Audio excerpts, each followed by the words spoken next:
Gameplay spoilers for all the games listed on screen right now. If you care, please continue accordingly. Why do we enjoy difficult games? I mean, if you think about it, games are different from other media because they provide an aspect of interaction. You're playing the game, and so they immerse you more than, say, a manga or a film. Since you're not simply a voyeur looking to the world and lives of its characters, you are the character. At least, you have a say in what they are and their stories. So, why is it that we play difficult video games that make us feel stressed, confused, and or afraid? Is it because we like a challenge? Yes. Yes, it is. No, but it's more deeper than that. Like, Jesus, dude, I made an entire video here. I have stuff to say, trust me, this is not some we do hard shit because hard is cool video. Well, it kind of is, but just watch the video, please. So, before we look into why we enjoy difficult video games, let's look into why we enjoy non-difficult video games. There are two moments in Sifu where I was in pure euphoria. One when I was able to perfectly dodge every attack in student difficulty with all three modifiers and just whip my enemies in two. Watching the person at the center of my screen respond perfectly to my inputs and do some of the coolest movements known to mankind while being contextualized in a narrative of hot-blooded revenge is exhilarating. If you don't know how Sifu's combat works, well, it's not that hard to grasp. The X button is for light attacks that go, and Y is for heavy attacks that go. And if you basically stumble your way through a combination of these, eventually you'll get a pop-up of pressing Y and B buttons, and if you do that, you'll see your protagonist go apeshit on her unsuspecting opponents. The left bumper can be used to parry if you press it in time of the attack, and holding it down while using the left analog stick allows you to dodge in place, which allows you to do some smooth phew movements. And thanks to the level design, each area is filled with usually more than one enemy in an aesthetically cool looking environment. There is a club level, museum level, office building level, drug making place level, and a meditation center level, all having their own aesthetics that feel incredible mowing your way through. If you've seen anything of Sifu, it's probably this moment. In the drug making place level, I'm truly sorry, I seriously forgot what the name of the level is. I think it was something squats, that's it. It's in the squats where the camera shifts from the usual over the shoulder perspective to this side scroller POV as we enter a hallway filled with enemies. Obviously a reference to the iconic scene of action brilliance in the Korean revenge thriller Old Boy. And yeah, that scene from Old Boy is also incredibly exhilarating to watch. Here is a guy locked up in a room, not having met a single person for 15 years, teaching himself to fight and taking on an army of able-bodied individuals with weapons. And yeah, he does take hits, even gets stabbed at one point, and lies on the ground curled up for a few seconds, almost making us think that he's done for. But in the end, he completely turns the situation around and demolishes every single one of them. And Sifu here is also no different. It's probably the only time I will ever feel as cool as Dae-Soo after the hallway fight. Sifu is really good at making you feel like that.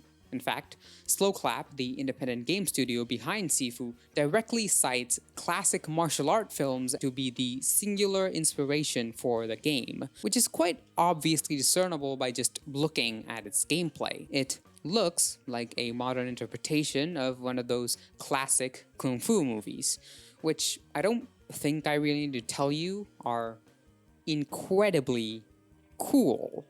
I grew up watching the 36 Chamber trilogy on cable television. My dad loved Bruce Lee films and would watch them when they came on TV, and although I never got into them as much as I did the 36 Chamber trilogy and later on some Jackie Chan films like The Drunken Master. After growing half my brain, I would look up fight scenes from films like Enter the Dragon and sit there in utter awe of the raw and explosive physical expression on display. These films, too, were quite power fantasy-esque, with our main characters racking up bodies like it's nothing. Kung Fu films originated from wuxia novels, you see, and these were a genre of Chinese fiction where martial artist main characters representing chivalrous traditional values would face off against bad people and uphold justice while doing cool martial arts and shit. Early Kung Fu films were heavily inspired from these and portrayed the flowing, dramatized movements depicted in wuxia novels. And then, with the transformation of Hong Kong cinema during the 70s, came Bruce Lee, who basically opened the world's eyes to Kung Fu films. Again, these are meant to make you feel cool and powerful, and in taking inspiration from them, Sifu does the very same. A similar-ish game that I finished recently is Yakuza Kiwami. You play as Kiryu, the Dragon of Dojima, this mountain of a man who can take on 1,000-bladed and armed Yakuza with just his bare muscle. Combat in Yakuza is like watching the tiles perfectly fill in a Tetris game. You're provided with 4 fighting styles: Rush, Brawler, Beast, and Dragon, all of which are distinct in feel and control.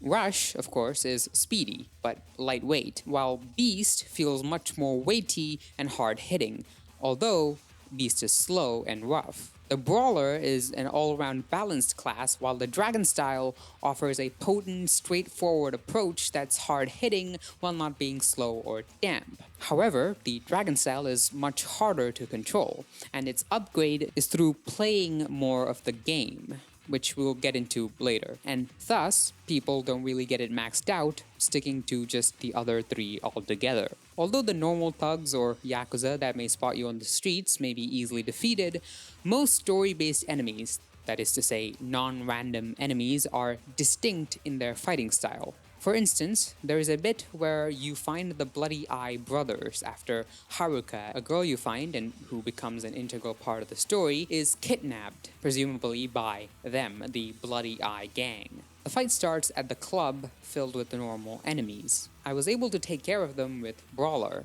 When it came down to the 2 final bosses themselves, one was a heavy-hitting grappler while the other one was a slippery snake dancing around in Rush style. I tried to fight them with Brawler, only that every time I attacked the big guy, the Ornstein wannabe would do his spinny thing and stagger me from behind, and every time I would fight him, Smo would fuck with me. I had to experiment with a combination of styles before finally scoring a victory with Beast, a style I rarely use, to take out the big guy first because Beast has a higher point of stagger, or higher poise, if you will, and takes more hits to break. And then, once the big boy was out, I switched to Rush and was able to take out the other guy. Each memorable or non-random encounter in Yakuza are like this, making you feel a sense of accomplishment while also making you feel cool as fuck, as you are in the shoes of the Dragon of Dojima. It's essentially the same philosophy as the ranking system of Devil May Cry or Bayonetta. I describe their combat as an inflated currency, like how more units of an inflated currency buys you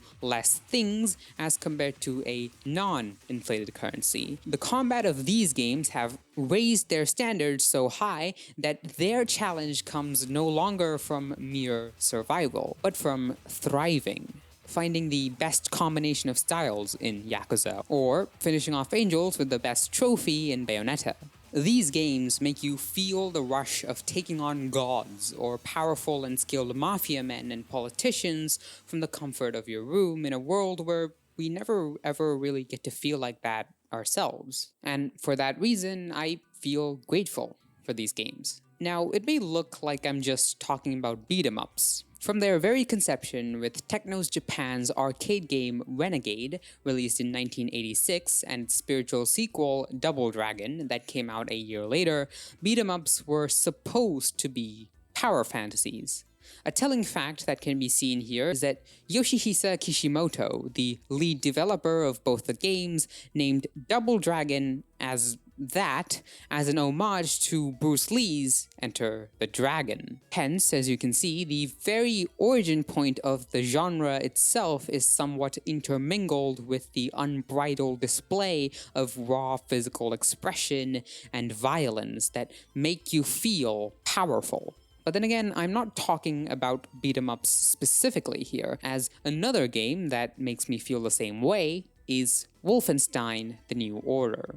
Wolfenstein tickles all the right bones in my body. You are this marvel of a human being, BJ Blazkowicz, who is insanely good at doing one thing and one thing only. And that one thing being killing the fuck out of Nazis. And of course, with Wolfenstein mentioned, it'd be a crime not to add pretty much most FPS games which portray you as a one-man army taking on bad guys, as well as the classics that made all this possible, like the original Doom, which, as I have mentioned in a video somewhat before, slips you into a flow state of euphoric calmness as you drift through military bases like you know it like the back of your hand. And looking even further back, we have the original Castle Wolfenstein, which came about when Silas Warner, the creator of the game, watched the 1961 war film called The Guns of Navarone, where a unit of the Allied forces tried to penetrate a German fortress. And here, just like how the lineage of beat-em-ups can be traced back into kung fu films and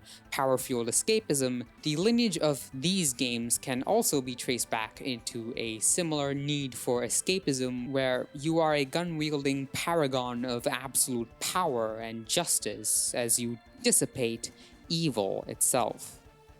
But, you may interject here, I am wrong.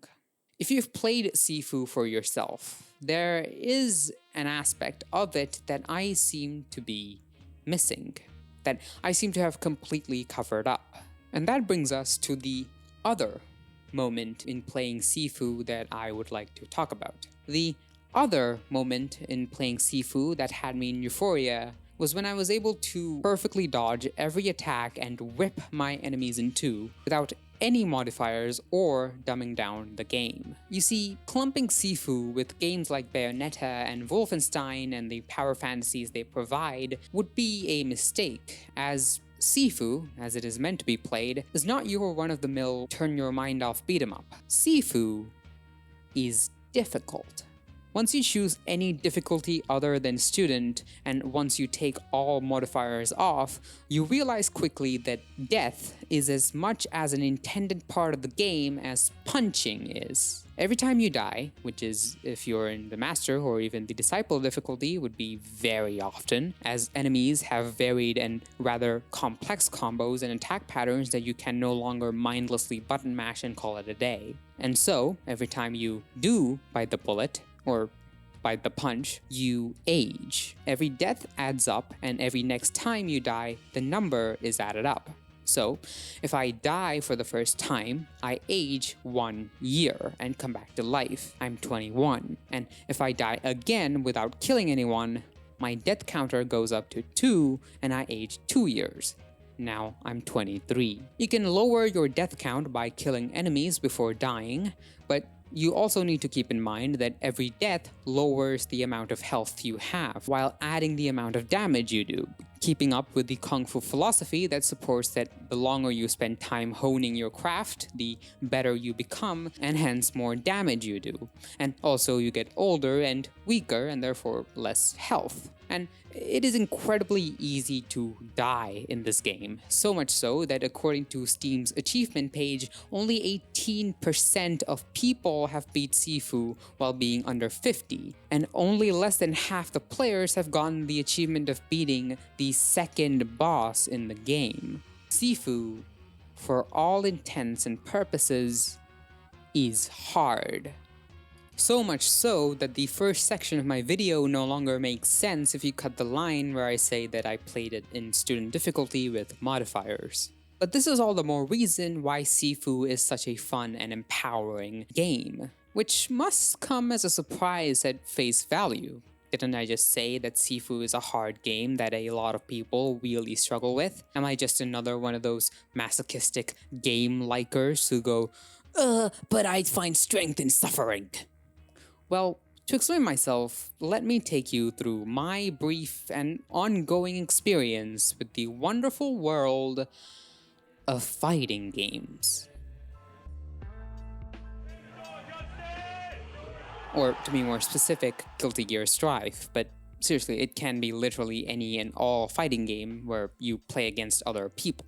There are two moments playing Strive where I was in pure euphoria. One, when I was able to get my first victory button mashing against a real player.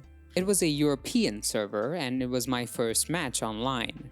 The game was laggy and slow. I had picked Giovanna, the rushdown character who's really hot, and would literally mindlessly button mash around until I stumbled into a half combo, half stroke, and somehow actually won. I'm very certain that the player I was playing against was either just as inexperienced as I was, or they were finding it hard to control their character with all the lag, or both. But in any case, I won. It was ranked, after all, so the game allowed me to enter a higher level. So, for those of you who don't know, a higher level in the tower means that there are higher ranked players to fight with.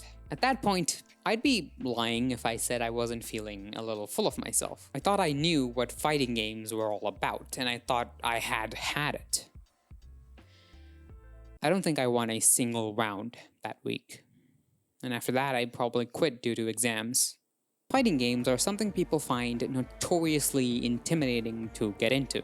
Just look at the amount of videos trying to make it all less intimidating for new players. And the reason why isn't quite because they are complicated, as most fighting games only take a good understanding of the basics to get really good at, and the basics themselves are just usually 4 buttons and the D-pad on the controller. All the flashy stuff and specials aren't things you see a ton of in high-level matches. Instead, what makes fighting games intimidating is the depth that is added because of how simple it is to get into. You see, fighting game history begins, with Sega's arcade boxing simulator Heavyweight Champ, modeled after those strength testing machines where you punch a punching bag or use a mallet to hit a button to get a supposed numerical representation of your strength and compare it with your friends. In the game, you were to physically push the levers attached to the machine in order to attack in the game itself. Regardless, this is far from what fighting games are now. Following Sega, numerous other boxing and two-person fighting-focused games would hit the arcades. However, none would really contribute to the lineage we are trying to route. There are standouts, of course, as Boxing for the Atari 2600 would feature 2 players fighting in a top-down perspective with different kinds of attacks that reward the player differently. Anyhow, it would be in the midst of the oversaturation caused by the first big arcade crash of 1983, where many companies would decide to throw in their bucks into the ring. Among them, Technos Japan's Karate Champ would hit the arcades. Yes, the very same Technos Japan that made Renegade and Double Dragon. They coincidentally seem to have been the forefathers of both types of games I'm talking about. Now, Karate Champ is widely known as the true godfather of fighting games, as it pretty much had it all. 2 characters facing each other without any other distractions, a fighting system based on basic movements done using 2 joysticks, which would further be developed into special moves that could be done by inputting a special command. It also featured blocking via holding back and canceling, something that I still can't wrap my head around in modern day fighting games. That very year, Technos Japan would come out with a PvP edition of Karate Champ, which, in my opinion, is the truly important point to note here. From the very beginning of fighting games, the aspect of real social and personal interaction is core to its very essence. Hell, you could even consider the carnival-inspired boxing mechanic of Sega's Heavyweight Champ to have been taken from a communal or social activity. And it is this that truly makes fighting games as intimidating as they are. People are really good at fighting games. I don't think I need to tell you about Evo Moment 37 or Sonic Fox. No matter how good you get at fighting games, there is probably someone else out there who can make you seem like a toddler. And maybe that person may even be a toddler. But then again, if you ask someone who's really into fighting games why they like them, their reason would probably coincide with the same fact. That there is someone else there who can completely demolish them, thus granting them a sense of rivalry and a drive to get better at the game, not for points or high scores, but a sense of satisfaction that occupies a dimension outside the screen. Last video, I talked about the philosopher Byung-Chul Han's works. I don't want to repeat myself here, nor do I want to bloat this video with explaining what he has to say about society at large. But what I do want to tell you is one aspect of existence that he consistently uses to analyze society at large. It's something that he takes from the philosopher Hegel and his successors, and something that's mesmerized me from the moment I was able to wrap my head around it. Basically, people need others in their lives. This other can be anything or anyone that you don't completely understand or don't completely like, or to be more inclusive, have a negative relation with. Why is that? Well, you need negativity in your life. Negativity here means anything that negates. For instance, if you take me as another, then you have a negative relationship with me, in that you are not me. You do not understand theory. Here, theory appears as an other, as your relationship with it is a negative one. Han says that in modern-day neoliberal society, we have started to get rid of this otherness that comes from the other. Everyone gets along well. We are made to reinterpret every situation as a positive thing that builds our character. It's like the shitty, overly positive quotes or cat pictures posted around an office where its employees are overworked and exhausted. It's like how those motivational coaches tell you to reinterpret everything positively. You're not exploited. You are an entrepreneur who willingly invests her labor into the company so as to achieve her dreams and make it big. We live in an inferno of the same. And what happens in an inferno of the same is that we are overwhelmed with positivity, that we are made to plunge into ourselves. We are made narcissists. Anyways, how does this relate to video games? Well, although Han views video games as another avenue of positivity and bare life, I like to use the same categories as Han to look at these games a little differently. Fighting games introduce other in their very design. As I said, social play is a huge, inseparable part of fighting games. When you match up with another person, you are engaging in a negative relation with this other person. For one thing, you are both on equal ground, since there is very little help, negligible RNG present in fighting games. The match itself is a conflict occurring as a result of the meeting between the two others. You are constantly negating each other while fighting, and finally, one shall triumph over the other. Whoever wins is simply better than the other. You lost because the other was better than you. Contrast that with the power fantasies of Devil May Cry or Wolfenstein. There is no negativity present in them, as you are in a flow state, bulldozing enemies and racking up points. There is no end to a power fantasy. It is pure continuity. The negativity offered by a challenge and by a conclusion is missing in these games. Whereas in fighting games, there is no power fantasy. You are equal to your opponent by default. All that may displace you two are your skills. And it's not just fighting games either. Another notoriously difficult, but one with a vocal and tight-knit community is that of FromSoft games. These games are difficult and can even be described as anti-power fantasies. Here, the other appears in the world itself. These games appear foreign. confusing. The first time playthrough of any of these games will be filled with fear, apprehension, frustration, and some of that good old gamer rage. This is because the world itself is cruel and unfair. Each small step of making it to the next bonfire feels like a triumphant stride, because the world does not care about you. The enemies aren't there to be killed by you. And the same goes for all other difficult games that challenge the players in ways most people would be turned off by when hearing. Survival horror games or roguelikes. But people enjoy these games precisely for their difficulty and intimidating nature, because they provide us with negativity that is seeping away from our lives. The other present in these games make us feel uncomfortable and unwelcome, unlike the seductive pull of power fantasies.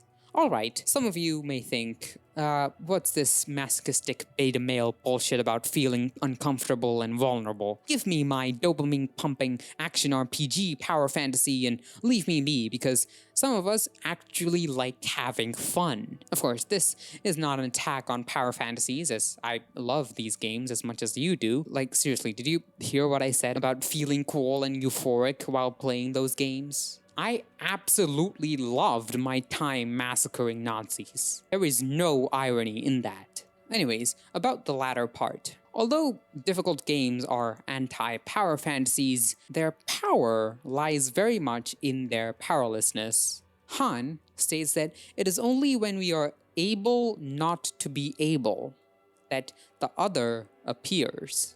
These difficult games, whether that be in the equalizing tendency of fighting games, the disempowerment of Souls games, or how an Ashley is so fucking annoying and we are not able to control her in the way we want to so that she doesn't get kidnapped every other second, take away abilities from us. We are made able not to be able.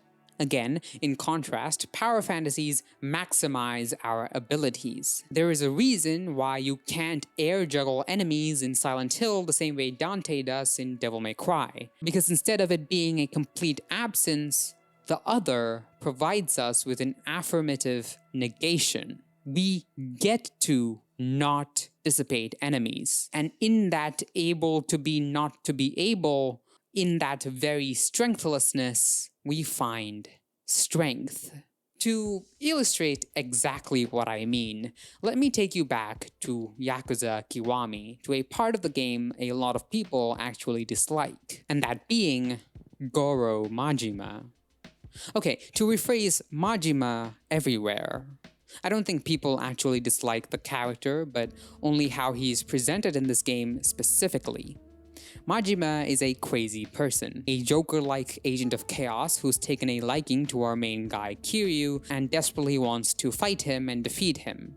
Except that Kiryu just made it out of prison after 10 years and is all rusty in his skills. And so, in the game, if you run into Majima while exploring Kamurocho, the city the game is set in, he'll fight you. Every time you beat him, you unlock an ability within your dragon style as compared to how you simply spend skill points to unlock abilities for all the other 3 styles. Majima also appears in his own side quests that all end in you fighting him, like the iconic Goromi questline, where you are called into a hostess club by one of Majima's goons, saying that one of the hostesses is at verge of despair and wants Kiryu to visit her. Only that, of course, the girl is a hostess named Goromi, and surprise surprise, it's just Majima in a dress. And he also manages to sneak into main missions themselves, like how he comes into a love hotel to challenge you and he holds one of the women hostage and asks her if he'd be his girl,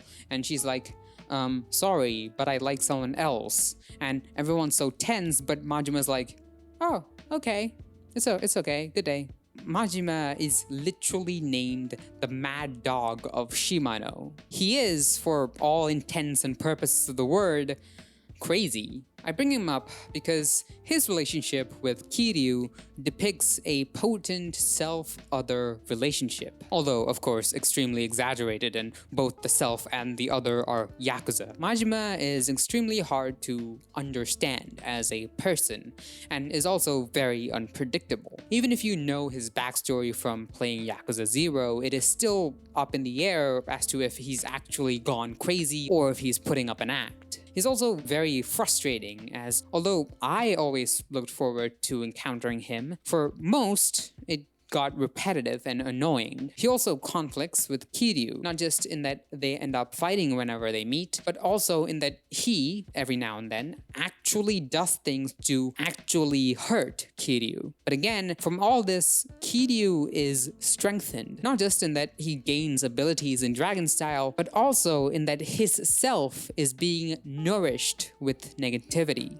You know, I'm a little embarrassed to admit this, but for the longest time in my life, I've yearned for a rival. Someone who is good at the stuff that I am, who is able to challenge me or even best me. And I'm talking about the good old rivalries like Naruto and Sasuke, or Light and L, or even Holmes and Moriarty, I don't know. The closest friends I've had are all people who have hurt me.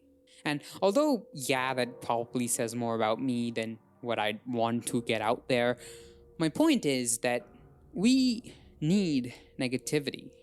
No, we yearn for negativity. And yes, I know this is a personal anecdote. For all you know, I may be lying to better support my argument. But I think that I don't even need you to believe in what I say. The tight-knit communities that have formed around these inherently difficult and othering games are proof enough to tell me that we are not beings meant to stay in our ivory towers, free from all pain and suffering, constantly tumbling into ourselves.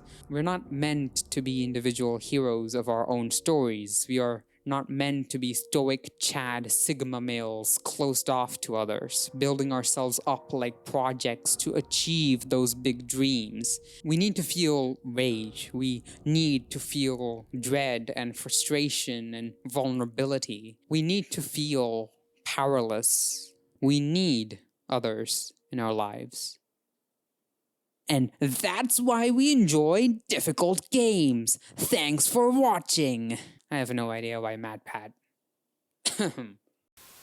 Thank you very much for watching this video. I really liked making this video, and I hope you at least saw that. I have a Patreon, so if you're interested in what I make here, then please consider checking it out.